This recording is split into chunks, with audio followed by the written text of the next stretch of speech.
राधा वल्लभ श्री हरिवंश। दोस्तों, आज मैं आपको सुनाने जा रहा हूँ षटतिला एकादशी की व्रत कथा, जो कि माघ मास के कृष्ण पक्ष की एकादशी होती है। तो आइए श्रवण करते हैं। युधिष्ठिर ने पूछा, हे जगन्नाथ, हे श्री कृष्ण, हे आदिदेव, हे जगतपते, माघ मास के कृष्ण पक्ष में कौन सी एकादशी आती है? उसे किस प्रकार करना चाहिए? उसका फल क्या होता है? हे महाप्राज्ञ, कृपया इस विषय में आप कुछ कहिए। भगवान श्री कृष्ण ने कहा, हे नृपश्रेष्ठ, माघ मास के कृष्ण पक्ष की एकादशी षटतिला नाम से विख्यात है। सब पापों को हरण करने वाली एकादशी की कथा मुनि श्रेष्ठ पुलत्स्य ने दाल्भ को कही थी। वह कथा तुम भी सुनो। दाल्भ ने पूछा, हे मुनिवर, मृत्युलोक में रहने वाला हर एक जीव पाप कर्म में रत है। उन्हें नरक यातना से बचाने के लिए कौन सा उपाय है? कृपया वह आप कथन करें। पुलत्स्य कहने लगे, हे महाभाग, आपने अच्छी बात पूछी है, तो सुनो। माघ मास में मनुष्य को स्नान करके इंद्रियों को संयम में रखकर काम, क्रोध, अहंकार, लोभ और निंदा का त्याग करना चाहिए। देवाधिदेव भगवान का स्मरण करते हुए पानी से पैरों को धोकर भूमि पर गिरा हुआ गाय का गोबर इकट्ठा करके उसमें तिल और कपास मिलाकर 108 पिंड बनाने चाहिए। माघ मास में आर्द्रा मूल नक्षत्र आते ही कृष्ण पक्ष की एकादशी का व्रत धारण करें।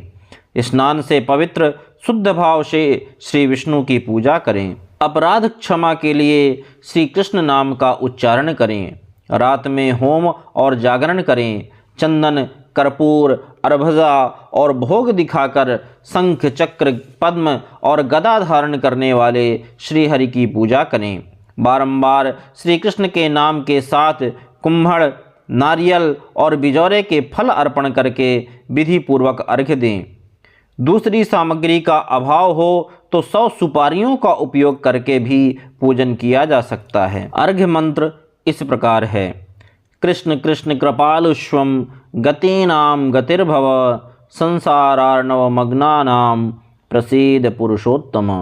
नमस्ते पुंडरीकाक्ष, नमस्ते विश्वभावन, ब्रह्मण्य नमस्तेस्तु महापुरुष पूर्वज। ग्रहणार्धम मया दत्तम लक्ष्म्या सह जगतपते। सच्चिदानंद श्री कृष्ण, आप बड़े दयालु हैं। हम अनाथ जीवों के आश्रयदाता आप हैं। हे पुरुषोत्तम, हम इस संसार सागर में डूब रहे हैं, कृपया हम पर प्रसन्न हो। हे विश्वभावन, हमारा आपको वंदन है। हे कमल नयन, आपको प्रणाम है। हे सुब्रमण्यम, हे महापुरुष, हे सभी के पूर्वज, आपको प्रणाम है। हे जगतपते, लक्ष्मी के साथ आप इस अर्घ्य को स्वीकार करें। उसके पश्चात ब्राह्मणों की पूजा करके उन्हें पानी से भरा घड़ा देना चाहिए। साथ में छाता, चप्पल और वस्त्र भी अर्पण करें। इस दान द्वारा भगवान श्री कृष्ण प्रसन्न हों, यह कहते हुए दान करना चाहिए। अपनी परिस्थिति के अनुसार श्रेष्ठ ब्राह्मण को काली गाय दान में देनी चाहिए। हे द्विज श्रेष्ठ, विद्वान पुरुष ने तिल से भरा हुआ पात्र दान करना चाहिए। तिल के दान से व्यक्ति हजारों वर्ष स्वर्ग में वास करता है। तिल स्नायी तिलोद्वर्ती, तिल होमी तिलोदकी, तिल दाता च भोक्ता च षटतिला पाप नाशनी। तिल से स्नान करना, तिल का उबटन लगाना, तिल का हवन करना, तिल डाला हुआ जल पीना, तिल दान करना, तिल का भोजन में उपयोग करना, इस प्रकार 6 कार्यों में तिल का उपयोग करने से इसे षटतिला एकादशी माना जाता है, जो पाप हारिणी है। एक बार षटतिला एकादशी की महिमा सुनने देवर्षि नारद भगवान श्री कृष्ण के पास आए। भगवान श्री कृष्ण ने कहा, एक ब्राह्मण स्त्री थी।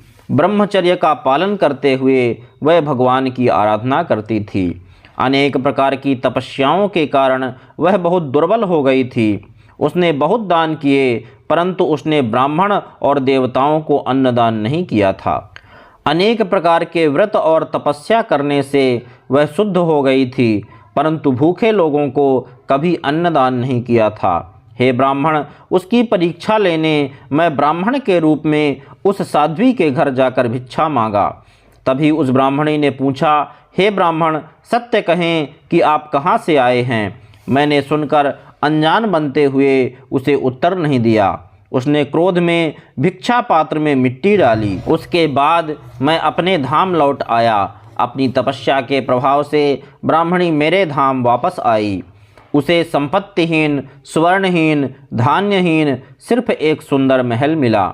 उस महल में कुछ न पाकर वह अस्वस्थ और क्रोधित होकर मेरे पास आई। पूछने लगी, हे जनार्दन, सब व्रत और तपस्या करके मैंने श्री विष्णु की आराधना की, परंतु मुझे धन धान्य क्यों नहीं प्राप्त हुआ? मैंने कहा, हे साध्वी, तुम भौतिक विश्व से यहाँ आई हो, अब तुम अपने घर लौट जाओ। तुम्हें देखने देवताओं की पत्नियाँ आएंगी। उन्हें षटतिला एकादशी की महिमा पूछकर पूरा सुनने के बाद ही दरवाज़ा खोलना, अन्यथा नहीं। यह सुनकर ब्राह्मणी घर वापस आई। एक बार ब्राह्मणी दरवाज़ा बंद करके अंदर बैठी थी, तब देव पत्नियाँ वहाँ पर आकर कहने लगी, हे सुंदरी, हे ब्राह्मणी, हम तुम्हारे दर्शन करने आए हैं, कृपया दरवाज़ा खोलें। तब ब्राह्मणी ने कहा, आपको मुझे देखने की इच्छा है तो कृपया षटतिला एकादशी की महिमा का वर्णन करें, तभी मैं दरवाज़ा खोलूँगी। उस समय एक देव पत्नी ने उसे वह महात्म्य बताया। महात्म्य सुनने के बाद ब्राह्मणी ने दरवाज़ा खोला। देव पत्नियाँ उसके दर्शन से बहुत प्रसन्न हुईं। देव पत्नियों के कहे अनुसार ब्राह्मणी ने षटतिला एकादशी का व्रत किया, जिसके प्रभाव से उसे धन धान्य, तेज, सौंदर्य प्राप्त हुआ।